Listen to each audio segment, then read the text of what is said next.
இப்ப இருக்க பேச்சுலர்ஸ்லாம் பட்டைய கிளப்புறாங்க. அவங்க ஷார்ட்கட் மெத்தட்ல செய்ற ரெசிபீஸ் எல்லாம் நம்ம அவங்கட்டருந்து கத்துக்கிற மாரி இருக்கு. இந்த ரெசிபி எப்படிப்பட்டவங்களுக்குன்னா, ஐயா எனக்கு மூக்கு பிடிக்க நல்லா சாப்பிட பிடிக்கும். ஆனா சமைக்க மட்டும் பிடிக்காது அப்படின்னு சொல்றவங்களுக்காக தான். ஏன்னா இதுல எதையும் நின்னு வதக்கிட்டு இருக்க தேவையில்ல. எல்லாத்தையும் ஒண்ணா கொட்டி வேக வைக்க வேண்டியதான். டேஸ்ட் மட்டும் தாறுமாறா இருக்கும். வாங்க எப்படி செய்யறதுன்னு பார்ப்போம். கழுவி சுத்தம் பண்ண சிக்கன்ல உப்பு சேர்த்துக்கோங்க. அது கூடவே கொஞ்சம் ட்ரை ஸ்பைசஸ்லாம் சேர்க்கணும். இதெல்லாம் சேர்த்ததுக்கு அப்புறமா இதுல ஃப்ரைட் ஆனியன்ற பெரிஸ்தா சேர்க்கணும்.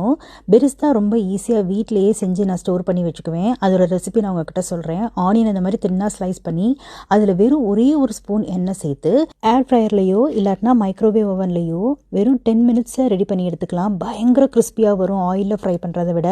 அது மட்டும் இல்லாமல் இது ரொம்ப நாள் நம்ம ஸ்டோர் பண்ணி வச்சுக்கலாம். பாருங்கள் எவ்வளோ கிறிஸ்பியாக வந்திருக்குன்னு. இதை நீங்கள் 1 மந்த் வரையும் ஸ்டோர் பண்ணி உங்களோட பன்னீர் ரெசிபீஸ், சிக்கன் ரெசிபீஸ், பிரியாணி எல்லாத்துக்கும் யூஸ் பண்ணலாம்.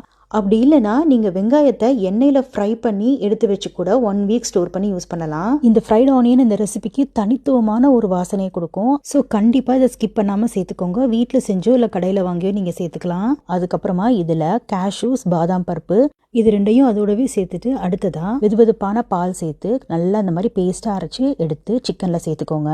அதுக்கப்புறமா இதில் 2 டேபிள் ஸ்பூன் அளவுக்கு தயிரை நல்லா இந்த மாதிரி பீட் பண்ணி சேர்த்துக்கோங்க. அப்போ தான் நல்லா க்ரீமியாக இருக்கும். ஸோ அதனால் தயிரை நல்லா அடிச்சுட்டு சிக்கனில் சேர்த்துக்கோங்க. இது கூடவே இஞ்சி பூண்டு விழுது ஒரு டேபிள் ஸ்பூன் அளவுக்கு சேர்த்துக்கோங்க. சேர்த்துட்டு நல்லா ஒரு சேர பெசரி விட்டு ஒரு 10 to 15 மினிட்ஸ் நல்லா ஊற விட்டுருங்க. எவ்வளோ நேரம் ஊறுதோ சிக்கன் அவ்வளோ டேஸ்ட்டாக இருக்கும். ஆக்சுவலாக இந்த சிக்கனை நான் எப்போ செஞ்சாலும் 2 to 3 hours ஃப்ரிட்ஜில் ஊற வச்சிருவேன். நல்ல சிக்கன் ஜூஸியாக வரும் அப்போ தான்.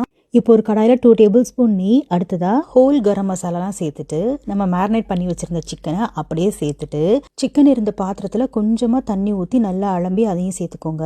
இப்போ ஒரு மூடி போட்டு சிம்மிலே வச்சு ஒரு 20 to 25 மினிட்ஸ் நல்லா வேக விட்டு எடுத்தீங்கன்னா சூப்பரான க்ரீமியான ஹைதராபாதி நிசாமி சிக்கன் ரெடி ஆயிருச்சு. சப்பாத்தி, பூரி, பரோட்டா எல்லாத்தோடையும் சூப்பராக இருக்கும்.